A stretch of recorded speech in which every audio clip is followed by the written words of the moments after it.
नमस्कार दोस्तों, आप सभी का स्वागत है एक बार फिर से और एक और नई ऑडियो बुक समरी आप सभी के लिए लेकर आ गई हूँ। तो इसे बनाया है गीगल यानी कि ग्रेट आइडियाज ग्रेट लाइफ ने, और यहाँ पर आप समरीज को सुन सकते हैं, पढ़ सकते हैं और शेयर भी कर सकते हैं। मैं हूँ गिगलर रूपी पारेख आपके साथ। तो चलिए आज की समरी के बारे में जानते हैं। इस किताब का नाम है Einstein, his life and universe, जिसे लिखा है वॉल्टर आइजैक्सन ने। तो आइए जानते हैं इस किताब के बारे में। कैसा होता अगर मैं एक लाइट बीम के साथ साथ अपनी साइकिल चला सकता? लाइट की स्पीड से ट्रैवल करना कैसा लगता होगा? कुछ इसी तरह के थॉट्स आइंस्टाइन के दिमाग में आते थे जब वो 16 साल के थे। उनकी इमेजिनेशन पावर बहुत स्ट्रांग थी, इसीलिए शायद उन्हें ऐसे आइडियाज आते थे जो बाकी लोगों को इम्पॉसिबल लगते थे। चाहे कर्विंग ऑफ लाइट का आइडिया हो या कर्विंग ऑफ रियलिटी, ऐसे आइडियाज सिर्फ अल्बर्ट आइंस्टाइन को ही आ सकते थे। अपने बेतरतीब घुंघराले बालों और इंटेलिजेंट आंखों के कारण उन्हें लाखों की भीड़ में पहचाना जा सकता है। वैसे तो आइंस्टाइन अकेले काम करना पसंद करते थे, लेकिन उन्होंने अपनी हर नई डिस्कवरी को दुनिया के साथ शेयर किया। उन्हें अकेले रहना पसंद था, अपने अपार्टमेंट में दिन रात स्टडी करते हुए। फिर भी वो एक इंटरनेशनल सेलिब्रिटी थे जिसने पूरी दुनिया को इंस्पायर किया है। 1905 में उन्होंने क्वांटम फिजिक्स की फाउंडेशन रखी। उस टाइम आइंस्टाइन ने क्लेम किया कि लाइट एक वेव और पार्टिकल दोनों तरह से एक्ट करती है। उसी साल वो एक और स्पेशल रिलेटिविटी लेकर आए, E=mc²। इतना ही नहीं, 1905 में आइंस्टाइन के टोटल 5 पेपर्स पब्लिश हुए, जिनमें से एक के लिए उन्हें नोबेल प्राइज मिला। तो देखा जाए तो असल में वो एक जीनियस थे जिन्होंने कमाल की डिस्कवरीज की थी। इसके एक डेकेड बाद ही आइंस्टाइन अपनी ग्रेटेस्ट थ्योरी लेकर आए, यानी जनरल रिलेटिविटी की थ्योरी। इस थ्योरी के आने के साथ ही क्लासिक फिजिक्स का दौर खत्म हुआ और मॉडर्न फिजिक्स शुरू हुआ। इस थ्योरी ने हमें यूनिवर्स को और भी एक्यूरेट व्यू से समझने में मदद की, जो कि न्यूटन की थ्योरी से ज्यादा असरदार है। आइंस्टाइन मरते दम तक काम करते रहे। ओल्ड एज में उनके अंदर सनक पैदा हो गई थी। वो हर चीज की थ्योरी डिस्कवर करना चाहते थे। उनकी यूनिफाइड फील्ड थ्योरी ने quantum mechanics, general relative, electromagnetism और ग्रेविटी को साथ में कंबाइन करके एक सेट ऑफ लॉ बना दिया था। कहने का मतलब है कि यूनिफाइड थ्योरी यूनिवर्स की हर चीज को एक्सप्लेन कर सकती है, बहुत ही छोटे इलेक्ट्रॉन से लेकर के बड़े बड़े प्लैनेट्स तक को। और आज भी फिजिसिस्ट इसी खोज में लगे हैं कि वो क्वांटम फिजिक्स को ज्यादा से ज्यादा समझ सके। हालांकि क्वांटम वर्ल्ड में कई सारी प्रोबेबिलिटीज है, तो कई सारे सवाल भी, जिनका जवाब अभी साइंस ढूंढ रहा है। लेकिन इसका बेसिक प्रिंसिपल यही है कि इलेक्ट्रॉन्स वेव और पार्टिकल दोनों रूप में एक्ट कर सकते हैं, और इसी खोज की वजह से आज हम मॉडर्न टेक्नोलॉजी को यूज कर पा रहे हैं। तो आइए अब जानते हैं आइंस्टाइन की जर्नी के बारे में। आइंस्टाइन 2 साल की एज तक तो बोल ही नहीं पाते थे, इसीलिए उनके पेरेंट्स उन्हें डॉक्टर के पास ले गए। उन्हें डर था कि वो शायद कभी भी नहीं बोल पाएंगे, लेकिन फिर भी आइंस्टाइन ने बोलना शुरू किया। वो कुछ भी बोलने से पहले जोर जोर से रिपीट करते थे, और उनकी इस आदत से उनकी फैमिली उन्हें मंद बुद्धि यानी स्पेशल चाइल्ड समझने लगी थी। उन्होंने एक बार कहा था कि उनकी वाइल्ड इमेजिनेशन और बच्चों जैसी क्यूरियोसिटी की वजह से उन्हें वो नजर आता था जो बाकी लोग देख ही नहीं पाते थे। लोग डाउनहिल से गुजरते हैं, फास्ट ट्रेन में सफर करते हैं या बिजली गिरते हुए देखते हैं, तो उन्हें ये सब चीजें पार्ट ऑफ लाइफ लगती है। लेकिन आइंस्टाइन को यही सारी चीजें मिस्ट्री लगती थी, और वो उनके होने की वजह ढूंढने में जुट जाते थे। आइंस्टाइन के दादा परदादा ज्यूइश बिजनेसमैन थे। उनका परिवार हमेशा ही खुशहाल और कंफर्टेबल लाइफ जीता रहा। ये लोग साउथ वेस्ट जर्मनी के एक खूबसूरत विलेज स्वाबिया में रहते थे। आइंस्टाइन की फैमिली में सब लोग इंटेलिजेंट और एजुकेटेड थे, जो सेक्युलर और इंडिपेंडेंट सोच रखते थे। अल्बर्ट आइंस्टाइन के फादर हरमन आइंस्टाइन और मदर पॉलिने कोच थी। हरमन एक प्राउड बिजनेसमैन थे, जबकि पॉलिने एक स्ट्रॉन्ग विल वाली लेडी थी। दोनों मिलकर के अपने बच्चों को बड़े प्यार से पाल रहे थे और उन्हें हर तरह से कंफर्टेबल लाइफ देने की कोशिश करते थे। अल्बर्ट जब 1 साल के हुए तो उनकी फैमिली म्यूनिक शिफ्ट हो गई थी। उनके अंकल जैकब ने अल्बर्ट के फादर को एक इलेक्ट्रॉनिक सप्लाई बिजनेस शुरू करने के लिए इनवाइट किया था। जैकब एक इंजीनियर थे, जबकि हरमन एक सेल्समैन थे। दोनों मिलकर के साउथ जर्मनी के टाउन्स का इलेक्ट्रिकल कॉन्ट्रैक्ट लेते थे। आइंस्टाइन जब 2 साल के हुए तो उनकी सिस्टर पैदा हुई। उसका नाम रखा गया माजा। अल्बर्ट ने जब फर्स्ट टाइम अपनी छोटी बहन को देखा तो कहा, हाँ ठीक है, लेकिन इसके व्हील्स कहाँ हैं? क्योंकि उन्हें लगा कि वो कोई टॉय थी जो उनके पेरेंट्स उनके लिए लाए हैं। बाद में दोनों भाई बहन के बीच एक प्यार भरा रिश्ता बना जो उन्होंने सारी उम्र निभाया। म्यूनिक में आइंस्टाइन फैमिली का एक बड़ा सा घर था जिसके चारों तरफ आलीशान गार्डन था। अल्बर्ट का बचपन बहुत कंफर्टेबल और हैप्पी गुजरा था। बचपन के इस लविंग और नर्चरिंग एनवायरनमेंट की वजह से ही उनकी इमेजिनेशन पावर इतनी स्ट्रांग थी। अल्बर्ट को बचपन से ही दिन में सपने देखने की आदत थी और वो अक्सर अकेले ही घुमा करते थे। उन्हें पजल सॉल्व करना, बिल्डिंग सेट्स बनाना बहुत पसंद था। खेल खेल में वो बड़े कॉम्प्लेक्स स्ट्रक्चर बना देते थे। माजा कहती थी कि अल्बर्ट कार्ड्स की 14 फ्लोर्स की बिल्डिंग तक बना सकते हैं। अल्बर्ट जब 5 साल के हुए तो उसी दौरान 2 बड़ी अमेजिंग चीजें हुई। उन्हें अपने पेरेंट्स से एक गिफ्ट मिला जिसने उनकी जिंदगी और पर्सनैलिटी को काफी हद तक इन्फ्लुएंस किया था। पहला गिफ्ट एक फादर का दिया एक कंपास था और दूसरा उनकी मदर ने उन्हें एक वायलिन दिया था। एक दिन यंग आइंस्टाइन को हाई फीवर हुआ। वो बिस्तर पर लेटे थे और बगल में उनके फादर बैठे थे। उन्होंने अल्बर्ट को एक कंपास दिया। आइंस्टाइन इस गिफ्ट को देख करके हैरान रह गए। वो गौर से कंपास की छोटी सी सुई को देखने लगे जो डायरेक्शन चेंज होने पर घूम जाती थी। आइंस्टाइन ये जानने को उतावले हो रहे थे कि कंपास काम कैसे करता है। फिर कुछ दिन के बाद जब मदर ने उन्हें वायलिन गिफ्ट किया तो अल्बर्ट ने वायलिन सीखना शुरू किया। उनकी माँ खुद भी बहुत अच्छा पियानो बजाती थी। अल्बर्ट और उनकी माँ दोनों साथ में पियानो और वायलिन की जुगलबंदी करते थे। मोजार्ट उनके फेवरेट म्यूजिशियन थे और अल्बर्ट के लिए मोजार्ट का म्यूजिक प्योर ब्यूटी था। अल्बर्ट को लगता था कि सोनाटा की खूबसूरती यूनिवर्स की तरह ही मैजिकल है। आइंस्टाइन को जब भी कोई डिफिकल्टी होती थी तो वो म्यूजिक सुनते थे। खासकर जनरल रिलेटिविटी की थ्योरी को डेवलप करते वक्त रात को वो अपने अपार्टमेंट में अकेले वायलिन बजाते रहते थे। कई बार तो परफॉर्मेंस के बीच में ही उन्हें कोई आइडिया आ जाता तो जोर से चिल्लाते, मुझे मिल गया। अल्बर्ट ने 15 साल की उम्र तक लुइटपोल्ड जिम्नेजियम से पढ़ाई की। फिर 1884 में आइंस्टाइन फैमिली के साथ एक प्रॉब्लम हो गई। अल्बर्ट के फादर को कॉन्ट्रैक्ट मिलने कम हो गए थे। उन्हें म्यूनिक का अपना खूबसूरत और आलीशान घर बेचकर मिलान, इटली शिफ्ट होना पड़ा क्योंकि अल्बर्ट के फादर को वहाँ बेहतर अपॉर्चुनिटीज मिल रही थी।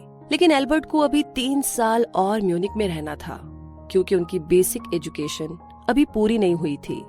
मगर 1884 में क्रिसमस की छुट्टियों के बाद वो वापस म्यूनिक नहीं आए। उन्होंने अपने फैमिली डॉक्टर से बीमारी का सर्टिफिकेट बनवाया और स्कूल में भिजवा दिया और खुद इटली जाने वाली ट्रेन में बैठकर अपनी फैमिली के पास चले गए। उनकी म्यूनिक छोड़ने की एक वजह थी। अगर वो 1 और साल जर्मनी में रहते तो उन्हें आर्मी ज्वाइन करनी पड़ती और अल्बर्ट ऐसा बिल्कुल नहीं चाहते थे। बाद में अल्बर्ट ने अपने फादर को बोल करके अपनी जर्मनी की सिटीजनशिप फिर से ले ली थी।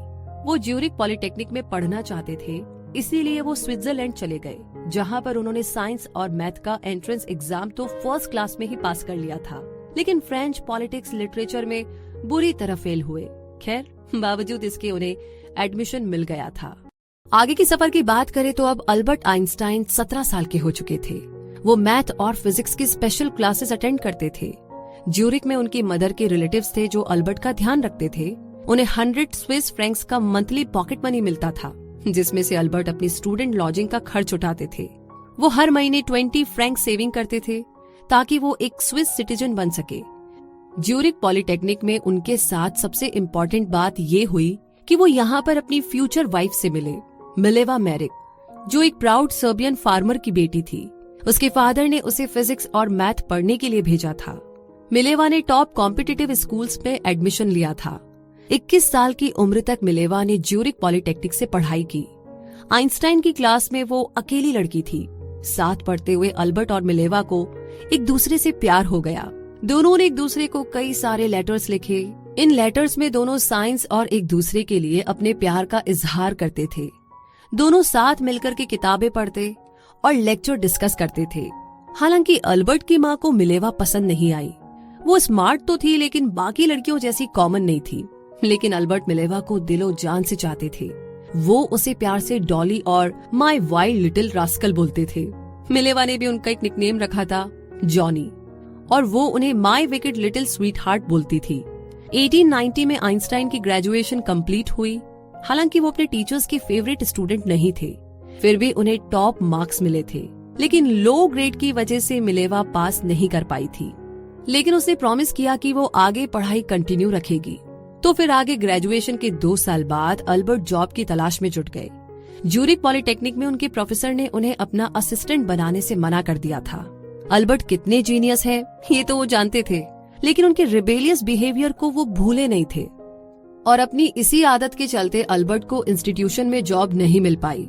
अल्बर्ट ने सोचा जब तक जॉब नहीं मिलती है तो कुछ और कर लेते हैं, इसीलिए वो ट्यूशन पढ़ाने लगे और फाइनली उन्हें अपनी स्विस सिटीजनशिप भी मिल गई थी।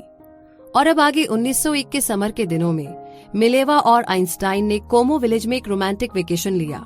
वहाँ घूमने के लिए खूबसूरत मेंशंस थे और वो लोग पहाड़ों में हाइकिंग के लिए भी गए। इस वेकेशन के दौरान मिलेवा प्रेग्नेंट हो गई थी। मिलेवा को लिखे अपने लेटर्स में वो हमेशा यही प्रॉमिस करते थे कि वो जल्दी ही कोई अच्छी जॉब ढूंढ लेंगे ताकि वो शादी करके घर बसा सके। लेकिन आइंस्टाइन को एक परमानेंट जॉब ढूंढने में काफी टाइम लग गया था। इसी बीच मिलेवा ने दोबारा से ग्रेजुएशन के एग्जाम दिए, मगर इस बार भी वो फेल हो गई थी। वो अपने पेरेंट्स के पास वापस नोवी सेट चली आई। अपने पेरेंट्स के घर पर मिलेवा ने एक बेटी को जन्म दिया जिसका नाम उसने लिएसेल रखा। अल्बर्ट अभी भी उसे लेटर्स भेजते थे, लेकिन वो उससे मिलने कभी नोवी सेट नहीं गए। बाद में लिएसेल के साथ क्या हुआ ये आज भी एक मिस्ट्री है। ऐसा कहा जाता है कि उसे मिलेवा की बेस्ट फ्रेंड ने गोद ले लिया था, लेकिन ये भी माना जाता है कि 3 साल की उम्र में स्कारलेट फीवर से उसकी डेथ हो गई थी। मिलेवा अकेली ही ज्यूरिक लौट आई। 1903 में अल्बर्ट और मिलेवा ने शादी कर ली। उन्होंने अपने 2 फ्रेंड्स की विटनेस में कोर्ट मैरिज की थी और 1904 में हैंस अल्बर्ट आइंस्टाइन का जन्म हुआ। मिलेवा और अल्बर्ट का पहला बेटा जिसने उनके रिश्ते में फिर से खुशियां लौटा दी थी। 1910 में उनका दूसरा बेटा एडवर्ड पैदा हुआ। एडवर्ड के होने के कुछ टाइम बाद ही अल्बर्ट और मिलेवा का डिवोर्स हो गया। हैंस अल्बर्ट बड़ा होकर के इंजीनियर बना, जबकि अल्बर्ट के छोटे बेटे एडवर्ड को एक्सट्रीम मेंटल इलनेस की प्रॉब्लम थी। वो अपनी सारी उम्र मेंटल हॉस्पिटल में रहा। और आगे बात करें आइंस्टाइन की जिंदगी में मिरेकल्स की, तो the miracle year quanta and molecules, ये बात है 1905 की। किसी ने आइंस्टाइन को कहा कि उनकी 3rd क्लास पेटेंट क्लर्क की जॉब बहुत बोरिंग है। स्विस पेटेंट ऑफिस में इस जॉब का स्टैंडर्ड सबसे कम माना जाता था, लेकिन इसके बावजूद अल्बर्ट जॉब करते रहे और 1 साल के बाद उन्हें परमानेंट कर दिया गया। शायद उनकी इसी स्लो गोइंग जॉब की वजह से उन्हें चीजों के बारे में और गहराई से सोचने का टाइम मिल जाता था। तो कुल मिलाकर के 1905 ये साल आइंस्टाइन के लिए काफी प्रोडक्टिव साल रहा। कई डेकेड्स तक लोग यही मानते रहे कि सर आइजैक न्यूटन का क्लासिक फिजिक्स साइंस की दुनिया की अल्टीमेट सच है। पेड़ से गिरते सेब से लेकर मून की ऑर्बिटिंग तक हर चीज का reason law of force, mass, motion और ग्रेविटी को माना जाता था। न्यूटन के हिसाब से हर चीज के होने की एक वजह है जिसे एक्सप्लेन किया जा सकता है। 1905 में आइंस्टाइन ने अपने दोस्त कॉनराड हबिच को 5 पेपर लिखे, लेकिन उन्हें क्या मालूम था कि उनके ये लेटर्स साइंस की दुनिया ही चेंज कर देंगे। इस टाइम क्वांटा और रिलेटिविटी के उनके आइडियाज पर बहुत से सवाल उठाए गए। इसी वजह से आइंस्टाइन ने मॉलिक्यूल साइज पर लिखे अपने पेपर्स को अपनी डॉक्टरेट थीसिस के लिए चूज किया। हबिच को भेजा उनका first paper property of light पर था। इस पेपर में उन्होंने लिखा कि लाइट एक वेव और स्ट्रीम ऑफ पार्टिकल दोनों तरह से एक्ट कर सकती है और इन छोटे छोटे पार्टिकल्स को क्वांटा बोलते हैं। उनका दूसरा पेपर मॉलिक्यूल्स के साइज पर था। आइंस्टाइन ने डिस्कवरी की थी कि इक्वल वॉल्यूम की गैस को अगर थोड़े टेम्परेचर और प्रेशर के साथ सेट किया जाए तो हम उसके अंदर के मॉलिक्यूल्स का पता लगा सकते हैं। और आइंस्टाइन पहले साइंटिस्ट थे जिन्होंने लिक्विड के मॉलिक्यूल्स के बारे में थ्योरी डिस्कवर की। एक कप में अगर खूब सारी चीनी घोली जाए तो वो शुगर सिरप बन जाएगा और उसमें आप और चीनी नहीं घोल सकते। आइंस्टाइन को यहीं से आइडिया आया और उन्होंने लिक्विड मॉलिक्यूल्स का इक्वेशन निकाला। उनका 3rd पेपर ब्रोनियन मोशन के बारे में था। अगर किसी लिक्विड को माइक्रोस्कोप के नीचे रखेंगे तो हमें उसमें बहुत छोटे छोटे पार्टिकल्स हिलते डुलते दिखाई देंगे जिन्हें मॉलिक्यूल्स बोलते हैं। आइंस्टाइन ने एक्सप्लेन किया कि ये नन्हे पार्टिकल्स आपस में टकराने की वजह से लगातार हिलते रहते हैं। तो इन्हीं सारे कॉन्सेप्ट के साथ आगे साल के एंड में आइंस्टाइन ने कॉनराड हबिच को 2 और पेपर लिखे। 4th पेपर स्पेशल रिलेटिविटी के बारे में था और 5th पेपर आइंस्टाइन के फेमस इक्वेशन E=mc² के बारे में था। रिलेटिविटी का बेसिक कॉन्सेप्ट 1632 यानी कि 1632 में गैलीलियो के आइडिया से आया था, क्योंकि गैलीलियो ने कॉपरनिकस के आइडिया को सपोर्ट किया था। पहले के साइंटिस्ट सोचते थे कि अर्थ यूनिवर्स के सेंटर में है और बाकी के प्लैनेट्स इसके चारों तरफ घूमते हैं। साइंटिस्ट ये बहस करते थे, आर्ग्यू करते थे कि अगर धरती वाकई में घूम रही है जैसा कि कॉपरनिकस ने कहा था, तो हमें क्यों नहीं पता चलता? और यहीं पर गैलीलियो और उसकी रिलेटिविटी का कॉन्सेप्ट काम आता है। हम अर्थ की मूवमेंट इसीलिए नहीं फील कर पाते क्योंकि ये लगातार घूमती है, बिल्कुल ऐसे ही जैसे हम किसी स्मूथ सेलिंग शिप में ट्रैवल करते हैं और हमें पता ही नहीं चलता कि शिप चल रहा है, राइट? तो गैलीलियो ने कहा था कि जब आप कैबिन के अंदर जाते हो तो आपको शिप की स्लो मूवमेंट फील नहीं होती। आप बिल्कुल अपने घर जैसा फील करते हैं। आपको पता है कि शिप चल रहा है लेकिन फील नहीं कर पाते। चाहे तो आप कैबिन में कोई आवर ग्लास रख लो या फिश बाउल। गोल्डफिश अपने बाउल में आराम से स्विम करती रहेगी और आवर ग्लास का सेंट स्लो मोशन में गिरता रहेगा। इसीलिए जब कोई चीज लगातार मूव करती है तो वो एक तरह से रेस्ट मोड में होती है। तो इस तरीके से हम ये नहीं बोल सकते कि कौन सी ऑब्जेक्ट मूव कर रही है, क्योंकि दोनों एक दूसरे के अगेंस्ट मूव कर रही है। आइंस्टाइन ने रिलेटिविटी की स्पेशल थ्योरी डिस्कवर की थी और ये थ्योरी इसलिए स्पेशल थी क्योंकि ये थ्योरी सिर्फ कांस्टेंट मूविंग ऑब्जेक्ट्स पर ही अप्लाई होती है। इसीलिए आइंस्टाइन ने इसे समझाने के लिए एक मूविंग ट्रेन का एग्जाम्पल दिया। मान लीजिए कि आप किसी ट्रेन के प्लेटफॉर्म पर खड़े हैं। ट्रेन जब चलती है तो आपको उसके अंदर बैठे पैसेंजर्स मूव करते दिखाई देते हैं, लेकिन उन पैसेंजर्स को आप और प्लेटफॉर्म की बाकी चीजें पीछे की तरफ मूव करती दिखती है। अब सोचिए कि आप अभी तक प्लेटफॉर्म पर खड़े हैं, आप दोनों पॉइंट्स के सेंटर में हैं, पॉइंट ए और पॉइंट बी। तभी दोनों पॉइंट पर लाइटनिंग स्ट्राइक करती है। अब क्योंकि आप दोनों पॉइंट्स के एग्जैक्ट बीच में खड़े हैं तो आपको वो लाइटनिंग दोनों पॉइंट्स पर एग्जैक्ट सेम टाइम पर स्ट्राइक करती हुई नजर आएगी। लेकिन पॉइंट ए के पास वाली ट्रेन में जो पैसेंजर होगा उसे पॉइंट ए पर पॉइंट बी से पहले लाइटनिंग गिरती नजर आएगी। इसी तरह जो पैसेंजर पॉइंट बी के पास होगा उसे पहले पॉइंट बी पर लाइटनिंग नजर आएगी। इसीलिए इसमें रॉन्ग या राइट आंसर नहीं है। प्लेटफॉर्म से आपको और ट्रेन से उन दोनों पैसेंजर्स को लाइटनिंग अलग अलग टाइम पर दिखाई देगी, क्योंकि हर किसी का डिफरेंट पर्सपेक्टिव है। तो आपको क्या लगता है कौन से पॉइंट पर पहले लाइटनिंग हुई होगी, पॉइंट ए या पॉइंट बी? और इस तरह आइंस्टाइन ने कंक्लूजन निकाला कि टाइम भी एक रिलेटिव चीज है। न्यूटन ने ये डिस्कवरी बहुत पहले कर ली थी कि टाइम और स्पेस एब्सोल्यूट है, लेकिन बाकी साइंटिस्ट को इस आइडिया में लूप होल नजर आ रहा था। रिलेटिविटी का स्पेशल आइडिया डिस्कवर करने के 10 साल बाद आइंस्टाइन ने general theory of relativity publish की। इसमें उन्होंने ग्रेविटी की थ्योरी और एक्सिलरेटेड मोशन भी ऐड किया। इसी बीच उन्होंने हबिच को अपना 5th और फाइनल पेपर भेजा, जो कि उनका फेमस फॉर्मूला है। रिलेटिविटी की थ्योरी से ही आइंस्टाइन ने E=mc² का फॉर्मूला निकाला था।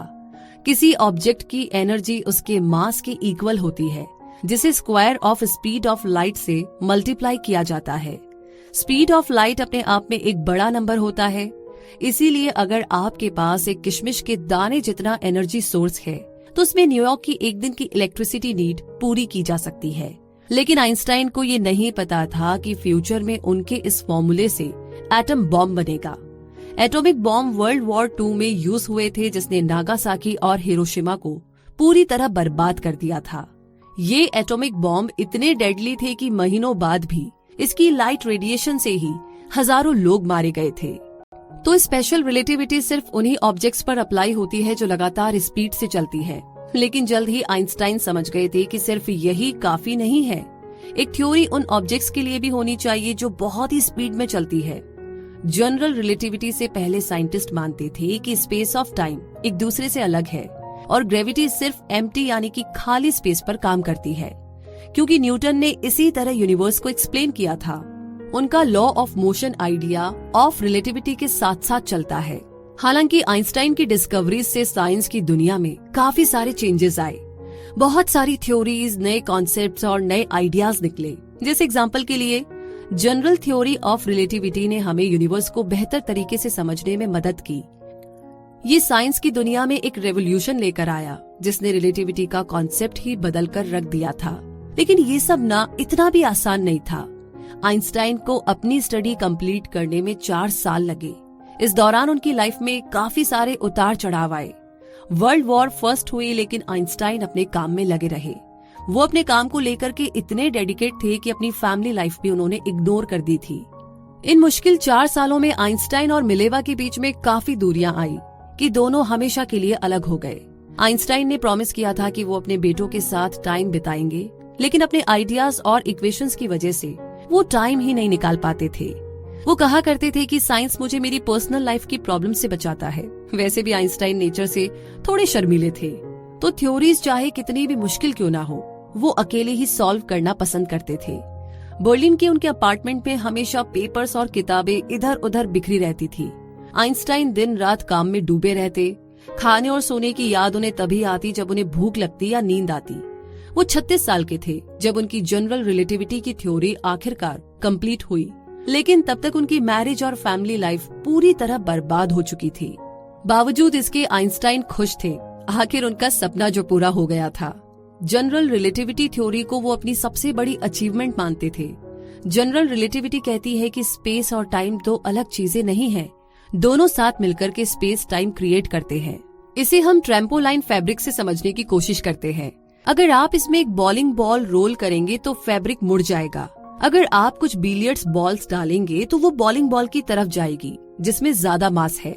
बॉलिंग बॉल और बिलियर्ड्स बॉल्स फैब्रिक को कवर कर लेंगे और फिर फैब्रिक का कर्व बॉल्स के मोशन और पाथ को डिसाइड करेगा। अब इमेजिन कीजिए कि ये बॉल्स इस यूनिवर्स के प्लैनेट्स है और ट्रैम्पोलाइन यूनिवर्स है। तो ये एक सबसे इजी तरीका है जनरल रिलेटिविटी को समझने का। थ्योरी ये भी कहती है कि टाइम सारे ऑब्जर्वर्स के लिए सेम नहीं होता। टाइम रिलेटिव है और टाइम बहुत बड़ा भी है और ग्रेविटी और वेलोसिटी इसे अफेक्ट कर सकते हैं। जीपीएस यानी global positioning system time dilation के कॉन्सेप्ट पर काम करता है। इमेजिन कीजिए कि आप बीच में ड्राइव कर रहे हो। ग्रेविटी की वजह से ही अर्थ के सरफेस का टाइम स्लो होता है और पुल ऑफ ग्रेविटी स्पेस टाइम को कर्व करती है। तो जीपीएस सैटेलाइट्स इसके टाइम को स्पेस में एडजस्ट करती है ताकि आपके फोन में एक्यूरेट और टाइमली डायरेक्शन सेंड कर सके। टाइम डायलेशन के बिना जीपीएस बिल्कुल भी काम नहीं कर पाएगा। एक और एग्जाम्पल है ट्विन सिनेरियो। मान लीजिए कि जुड़वा बेबीज है, एक धरती में है और दूसरा एक रॉकेट में स्पीड ऑफ लाइट के पास ट्रैवल कर रहा है। अब 80 साल के बाद धरती में रहने वाला भाई बूढ़ा हो चुका होगा, जबकि स्पीड ऑफ लाइट के पास ट्रैवल करने वाले भाई की एज सिर्फ 1 दिन की होगी। आप स्पीड ऑफ लाइट के जितने क्लोज रहेंगे उतना ही टाइम आपके लिए स्लो हो जाएगा। जनरल रिलेटिविटी ये भी एक्सप्लेन करती है कि ब्लैक होल्स वाकई में होते हैं, लेकिन क्योंकि ये ब्लैक होल्स बहुत ज्यादा बड़े होते हैं इसीलिए इनकी ग्रेविटेशनल फोर्स हद से ज्यादा स्ट्रांग होती है। इतनी स्ट्रांग कि लाइट भी इनसे होकर नहीं गुजर सकती। थ्योरी में से बोले तो अगर कोई एस्ट्रोनॉट ब्लैक होल्स के पास चले जाए तो उसकी बॉडी किसी नूडल्स की तरह फैल जाएगी, क्योंकि ग्रेविटी उसके सिरे से ज्यादा उसके पैरों को खींचेगी। आइंस्टाइन मरते दम तक यूनिफाइड फील्ड थ्योरी पर काम करते रहे। जनरल रिलेटिविटी लार्ज स्केल में इस यूनिवर्स को एक्सप्लेन करती है, जिससे हमें प्लैनेट्स, गैलेक्सीज और ब्लैक होल्स के बारे में पता चलता है, जबकि क्वांटम मैकेनिक्स हमारे इस विशाल यूनिवर्स को स्मॉल लेवल पर डिस्कस करती है। इसके अंदर इलेक्ट्रोमैग्नेटिक, एटम्स, इलेक्ट्रॉन्स और क्वार्क्स जैसे सब्जेक्ट्स आते हैं। आइंस्टाइन और बाकी साइंटिस्ट ये मानते हैं कि हर चीज की एक थ्योरी है जो जनरल रिलेटिविटी और क्वांटम मैकेनिक्स को आपस में कनेक्ट करती है।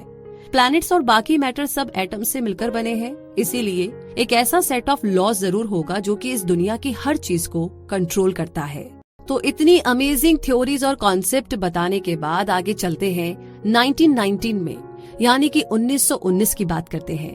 बर्लिन में रहने के दौरान आइंस्टाइन की मुलाकात एल्सा से दोबारा हुई, जो उनकी फर्स्ट कजन थी और जिससे वो बचपन में मिले थे। फिर 1919 में उन्होंने एल्सा से शादी कर ली। ये उसी साल की बात है जब उनका मिलेवा से डिवोर्स हुआ था। एल्सा की फर्स्ट मैरिज से 2 बेटियां थी, मार्गोट और लल्से। आइंस्टाइन को जब नेम और फेम मिला तो एल्सा हमेशा उनके साथ रही। वॉर के बाद सारी दुनिया ये उम्मीद कर रही थी कि अभी इंसानियत पूरी तरह खत्म नहीं हुई है, अभी शायद उम्मीद की कोई किरण बाकी थी। इंसान इतना भी बेदिल और हिंसक नहीं हो सकता कि दुनिया का खात्मा हो जाए। और यहीं पर हमें आइंस्टाइन की थ्योरी ऑफ जनरल रिलेटिविटी की इम्पोर्टेंस समझ में आती है। टाइम्स ऑफ लंदन न्यूज़पेपर में बड़े बड़े शब्दों में हेडलाइन छपी थी, revolution in science, new theory of the universe, Newtonian idea overthrown. Press को मालूम था कि लोगों को अब एक नया इंटरनेशनल सेलिब्रिटी चाहिए। अब आइंस्टाइन कोई टिपिकल साइंटिस्ट तो थे नहीं, इसीलिए लोगों का इंटरेस्ट और भी ज्यादा बढ़ गया था। उनकी बड़ी बड़ी आंखें, बिखरे बाल, सनकीपन, ये सब उन्हें औरों से काफी अलग शो कराते थे। वो भी 40 के ही थे और सबसे बढ़कर ये कि उन्हें खुद स्पॉटलाइट में रहना काफी पसंद था। वो हमेशा फनी बातें करते थे। वो बोलते थे कि उन्हें पब्लिसिटी पसंद नहीं है, लेकिन रियल में ना ऐसा था ही नहीं। वो चाहते तो बाकी साइंटिस्ट की तरह इंटरव्यू या पार्टी इनविटेशन से दूर भाग सकते थे, लेकिन आइंस्टाइन एल्सा और चार्ली चैपलिन के साथ रेड कारपेट मूवी प्रीमियर में जाया करते थे। उनकी रिलेटिविटी वाली थ्योरी वाकई में एक ग्राउंड ब्रेकिंग थ्योरी थी, मगर उनके पब्लिसिटी लव ने उन्हें और भी ज्यादा पॉपुलर बना दिया था। कर्ली बालों और बड़ी काली आंखों वाली उनकी इमेज एक इंटरनेशनल आइकॉन बन चुकी थी। उन्होंने अपने एक दोस्त को लिखे लेटर में कहा था कि उनका ये सेलिब्रिटी स्टेटस उन्हें चैन से जीने नहीं दे रहा और इसकी वजह से वो अपना काम सीरियसली नहीं कर पा रहे। खैर, इसके बावजूद वो कैमरे के सामने आते रहे और लोगों को अपने फनी कोट से हंसाते रहे। इसी के साथ आगे बढ़ते हैं इस जर्नी में और आते हैं 1921 में। जी हाँ, 1921 यानी कि 1921 में आइंस्टाइन को फोटो इलेक्ट्रिक इफेक्ट के लिए नोबेल प्राइज मिला। ये उस पेपर पर बेस्ड था जो उन्होंने 1905 में पब्लिश करवाया था। हालांकि साइंटिस्ट अभी जनरल रिलेटिविटी और उसके लार्ज स्केल इम्प्लीकेशन के बारे में समझ ही रहे थे, इसीलिए इस थ्योरी के लिए उन्हें अवार्ड नहीं मिल पाया। उससे बहुत पहले ही आइंस्टाइन को पता था कि एक दिन उन्हें नोबेल प्राइज जरूर मिलेगा। उन्होंने मिलेवा से प्रॉमिस किया था कि वो प्राइज मनी उसे और अपने बेटे को देंगे। इसी शर्त पर मिलेवा उन्हें डिवोर्स देने के लिए तैयार हुई थी। आइंस्टाइन की बात सच साबित हुई और उन्हें नोबेल प्राइज मिला। 1921 से 1932 के बीच में आइंस्टाइन ने कई बार अब्रॉड ट्रैवल किया, जापान, सिंगापुर, पैलेस्टाइन और स्पेन वगैरह। अपने यूएसए की फर्स्ट विजिट में उन्होंने प्रिंसटन यूनिवर्सिटी और कोलंबिया यूनिवर्सिटी में कई लेक्चर्स भी दिए। 1930 में वो दूसरी बार यूएस गए थे। उस टाइम उन्हें काल्टेक या कैलिफोर्निया इंस्टीट्यूट फॉर टेक्नोलॉजी में एक रिसर्च फेलो करना था। तो 1933 में जब हिटलर पावर में आया तो आइंस्टाइन समझ गए कि वो अब दोबारा जर्मनी नहीं जा पाएंगे। वो एक ज्यूइश थे, इसीलिए वो रिफ्यूजी बन गए। कुछ टाइम तक तो वो बेल्जियम और इंग्लैंड में रहे। उन्हें ऑक्सफोर्ड यूनिवर्सिटी से टीचिंग का ऑफर भी मिला था। लेकिन 1935 के बाद आइंस्टाइन ने यूएस में रहने का डिसीजन लिया। वहाँ वो न्यू जर्सी के इंस्टीट्यूट ऑफ एडवांस स्टडी में काम करने लगे और आइंस्टाइन और एल्सा 112 मर्सर स्ट्रीट में रहते थे और यहीं पर उनकी डेथ भी हुई। वो कभी वापस जर्मनी नहीं जा पाए। और आगे बात करें इस जर्नी की तो इंस्टीट्यूट ऑफ एडवांस स्टडी में आइंस्टाइन ने यूनिफाइड फील्ड थ्योरी पर भी काम किया और यहीं पर उन्होंने क्वांटम मैकेनिक्स स्टडी करके उसे गलत साबित किया। नील्स बोहर और वर्नर हेंसबर्ग जैसे फिजिसिस्ट ने क्वांटम मैकेनिक्स का आइडिया बिल्ड किया था। एक्चुअली में क्वांटम मैकेनिक्स की शुरुआत इस आइडिया से हुई थी कि अगर कोई लाइट वेव किसी पार्टिकल की तरह एक्ट कर सकती है तो एक पार्टिकल भी वेव की तरह एक्ट कर सकता है। इसीलिए सब एटॉमिक पार्टिकल्स या इलेक्ट्रॉन्स या बाकी चीजें भी एक वेव के थ्रू रिप्रेजेंट किए जा सकते हैं। हालांकि एक स्पेसिफिक टाइम में किसी मूविंग वेव की प्रॉपर्टीज डिटरमाइन करना मुमकिन नहीं है और इसीलिए फिजिसिस्ट सेट्स ऑफ वेवलेंथ्स के जरिए इलेक्ट्रॉन्स स्टडी करते हैं, जिसका रिजल्ट ये निकला कि इलेक्ट्रॉन्स की पोजीशन की प्रोबेबिलिटीज होती है और इस कॉन्सेप्ट को बोलते हैं सुपरपोजिशन। यही रीजन था कि आइंस्टाइन ने कहा था कि गॉड डजंट प्ले डाइस, यानी ऊपर वाला पासा नहीं फेंकता है। क्वांटम मैकेनिक्स की प्रोबेबिलिटीज और अनसर्टेनिटी को लेकर के वो सहमत नहीं थे। इस बात को लेकर के आइंस्टाइन और उनके साथी साइंटिस्ट नील्स बोहर के बीच में गर्मा गर्म बहस हो गई थी। बोहर के हिसाब से किसी इलेक्ट्रॉन के वेवलेंथ को एक एक्सपेरिमेंटल रियलिटी से अब्सॉर्ब किया जा सकता है। ये क्वांटम मैकेनिक्स का एक बेसिक प्रिंसिपल है। आइंस्टाइन इस बात को बिल्कुल भी मानने को तैयार नहीं थे। वो एक ऑब्जेक्टिव रियलिटी में बिलीव करते थे जो कि अलग से होती है, चाहे ऑब्जर्व हो या ना हो। तो इन्हीं सारी बातों के साथ थोड़ा और बढ़ते हैं इस जर्नी में आगे। आइंस्टाइन आगे लॉन्ग आइलैंड में वेकेशन के लिए गए थे जब हंगरी से उनका साइंटिस्ट दोस्त उन्हें ढूंढता हुआ आया। आइंस्टाइन अपनी छोटी सी बोट में बैठे एक जोड़ी सैंडल्स लिए और एक लोकल स्टोर ओनर के साथ गाने सुन रहे थे। जब वो वापस मर्सर स्ट्रीट आए तो उनका हंगेरियन फ्रेंड फिजिसिस्ट लियो ज़िलार्ड उनके पास आया। ज़िलार्ड ने nuclear fission chain reaction study किया था। उसने आइंस्टाइन को बताया कि यूरेनियम से बहुत बड़ा बॉम्ब बनाया जा सकता है, पर ज़िलार्ड को डर था कि जर्मनी को अगर यूरेनियम मिल जाए तो वो उससे बॉम्ब बनाकर सारी दुनिया को उड़ा देगा। आइंस्टाइन को सिचुएशन वाकई में सीरियस लगी और उन्होंने डिसाइड किया कि उन्हें कुछ करना पड़ेगा। उन्हें वैसे भी मिलिट्री पावर और नाजी पावर से नफरत थी। वो हैरान थे कि अमेरिका में लोग किस तरीके से खुलेआम अपने ओपिनियन शेयर कर सकते हैं और वो भी बगैर किसी डर के। आइंस्टाइन अलेक्जेंडर सचस को जानते थे जो कि एक इकोनॉमिक्स थे और प्रेसिडेंट फ्रैंकलिन रूजवेल्ट के पर्सनल दोस्त भी थे। तो आइंस्टाइन ने उन्हें लेटर्स लिखे जिससे कि रूजवेल्ट को भी इस बात की सीरियसनेस का अंदाजा हो गया। बाद में ज़िलार्ड और बाकी फिजिसिस्ट को बोला गया कि वो एक्सप्लोसिव न्यूक्लियर रिएक्शन को स्टडी करे। 6 अगस्त 1945 के दिन आइंस्टाइन सरनक लेक में दोपहर की नींद ले रहे थे। ये कॉटेज उन्होंने समर के लिए रेंट पर ली थी। जब वो चाय पीने उठे तो उनकी पर्सनल असिस्टेंट हेलेन ड्यूक्स ने उन्हें हिरोशिमा में एटॉमिक बॉम्ब गिराए जाने की खबर दी। आइंस्टाइन के मुंह से सिर्फ इतना निकला, ओह माय गॉड। 3 दिन बाद एक दूसरा एटॉमिक बॉम्ब अटैक नागासाकी पर हुआ। फिर किसी तरह सिलार्ड और बाकी हंगेरियन फिजिसिस्ट को बोला गया कि वो लोग हिटलर की नाजी पावर के डिफेंस में एटॉमिक बॉम्ब बनाए। मार्च 1945 में सिलार्ड ने दोबारा आइंस्टाइन के पास आकर के अपना कंसर्न शेयर किया। इस बार जर्मनी बाकी देशों की आर्मी से हार रही थी। सिलार्ड को यकीन था कि नाजिज अब दोबारा एटॉमिक बॉम्ब नहीं बना पाएंगे, तो फिर अमेरिकन मिलिट्री क्यों मैनहट्टन प्रोजेक्ट में इतनी इंटरेस्टेड थी। 1945 में सिलार्ड और बाकी के साइंटिस्ट ने न्यू प्रेसिडेंट हैरी ट्रूमैन को न्यूक्लियर वेपन्स यूज ना करने के लिए वार्निंग दी। लेकिन फिर एक ऐसा वाकया हुआ जिसने इंसानियत को शर्मसार कर दिया था। टाइम मैगजीन ने अपने फ्रंट कवर में आइंस्टाइन को father of atomic bomb declare कर दिया था।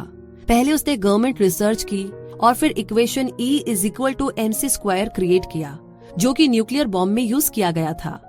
आइंस्टाइन की लाइफ का ये टर्निंग पॉइंट था। जो लाखों लोगों के लिए हीरो था, वो एक पल में ही विलेन बन गया था। इससे अच्छा और क्या हो सकता था कि इस सारी तबाही की जिम्मेदारी एक जर्मन फिजिसिस्ट के सर डाल दी जाए। लेकिन वही आइंस्टाइन थे जो इन सबसे बेखबर अपनी गर्मी की छुट्टी और चाय के मजे ले रहे थे। तो आइंस्टाइन की इस जर्नी के आखिरी पड़ाव की बात करें।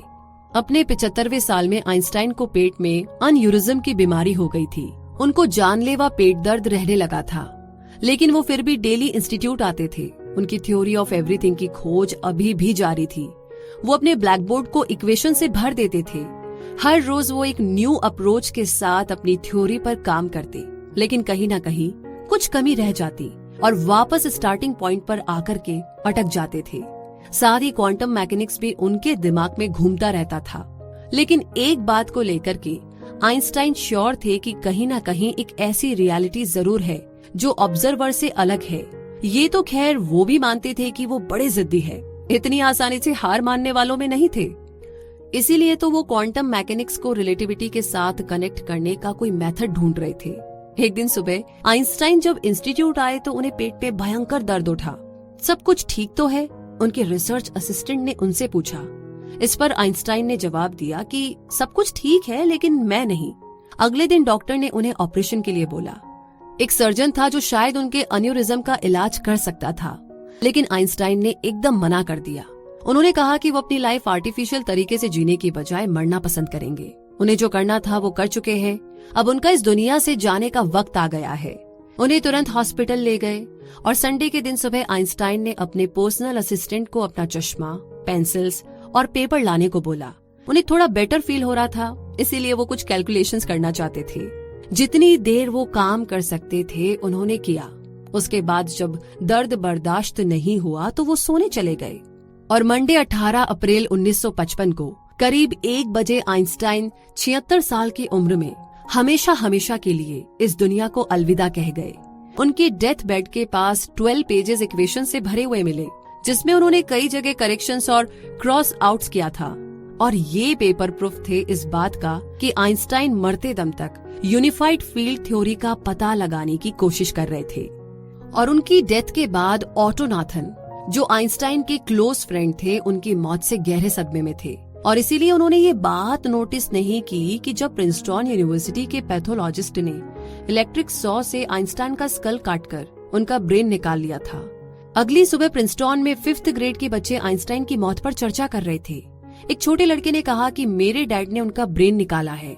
जिस आदमी ने आइंस्टाइन का ब्रेन निकाला था और 40 साल के लिए प्रिजर्व किया था, उसका नाम था थॉमस हार्वे। उसने उस ब्रेन को दुनिया की सबसे कीमती चीज की तरह एक कुकी जार के अंदर छुपा लिया था। फिर उसके बाद कई सालों तक हार्वे आइंस्टाइन के ब्रेन के सैंपल्स उन रिसर्चर्स को भेजता रहा जो उनके ब्रेन को एग्जामिन करना चाहते थे। वो ब्रेन की एक स्लाइड रिसर्चर को भेज करके पूछता कि क्या आप इस पर रिसर्च करना चाहेंगे। इस तरह आइंस्टाइन का ब्रेन कई बार टुकड़ों में कटा, लेकिन कभी कोई काम की चीज निकलकर नहीं आई। थॉमस हार्वे जब 85 साल का हुआ तो उसने डिसाइड किया कि अब वो अपना ये कीमती खजाना किसी को पास कर देगा। वो ब्रेन वाला कुकी जार लेकर के प्रिंसटन यूनिवर्सिटी गया और उसे वहाँ के करंट पैथोलॉजिस्ट के हवाले कर दिया। आइंस्टाइन चाहते थे कि उनकी डेड बॉडी को दफनाने के बजाय जला दिया जाए और राख को चारों तरफ बिखेर दिया जाए। बॉडी को दफन करके उसके ऊपर टॉम बनाने का आइडिया उन्हें जरा भी पसंद नहीं था। इसीलिए उनकी मौत के बाद जैसा वो चाहते थे उनकी बॉडी को जला करके राख बिखेर दी गई। रिसेंट ईयर्स में जो रिसर्च हुई उसमें उनके ब्रेन में नॉर्मल ब्रेन से 17% ज्यादा न्यूरॉन्स पाए गए। उनका कार्पस कॉलोसम यानी कि ब्रेन के दोनों पार्ट्स के बीच का फाइबर एवरेज के मुकाबले कहीं ज्यादा मोटा था। लेकिन अब सवाल ये है कि आइंस्टाइन का ब्रेन पैदाइशी ऐसा था या उनके लगातार सोचने की वजह से ऐसा बन गया था, ये आप सोचते रहे। लेकिन अब हम आ गए हैं इस समरी के कंक्लूजन पर। आपने इस किताब में अल्बर्ट आइंस्टाइन के बारे में पढ़ा, आपने quanta, special relativity, general relativity और इक्वेशन E=mc² के बारे में पढ़ा। आपने क्वांटम मैकेनिक्स और यूनिफाइड फील्ड थ्योरी के बारे में भी जाना। इसके अलावा भी फिजिक्स की दुनिया में काफी कुछ एक्साइटिंग हो रहा है। एक चीज जो हम आइंस्टाइन से सीख सकते हैं वो है सवाल करना और उन सवालों का जवाब ढूंढना, सीखना और इस यूनिवर्स को समझने की कोशिश करना। हम उनसे अपनी जिंदगी को एक मीनिंगफुल वे में जीना सीख सकते हैं। ये हम पर डिपेंड करता है कि हम एक आम इंसान बनकर रहे या थिंकर्स और मूवर्स की लाइफ जिए और इस दुनिया को कुछ ऐसा दे जाए जो लोग सदियों तक याद रखे। तो ये किताब हमें मौका देती है एक बार और सोचने का अपनी जिंदगी के बारे में कि हमें अपनी जिंदगी के साथ क्या करना है। एंड आई एम श्योर कि इतनी अमेजिंग किताबें और इतने कमाल के लोगों के बारे में जानकर के हम कुछ बहुत अच्छा अपनी जिंदगी के साथ तो कर ही लेंगे। आई नो लेंगे, लेकिन उसके लिए शुरुआत तो करनी ही पड़ेगी ना। तो चलिए, एक और मौका मिला है, डिसाइड कीजिए। All the very best. और इसी के साथ ये समरी आपको कैसी लगी प्लीज कमेंट बॉक्स में लिख करके जरूर शेयर कीजिए और आगे किस किताब के बारे में जानना चाहते हैं वो भी हमें बताइए।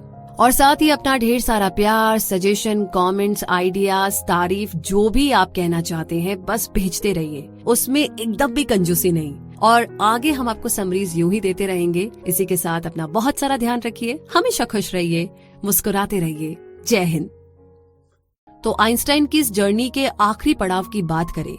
अपने 75वें साल में आइंस्टाइन को पेट में अनयूरिज्म की बीमारी हो गई थी। उनको जानलेवा पेट दर्द रहने लगा था, लेकिन वो फिर भी डेली इंस्टीट्यूट आते थे।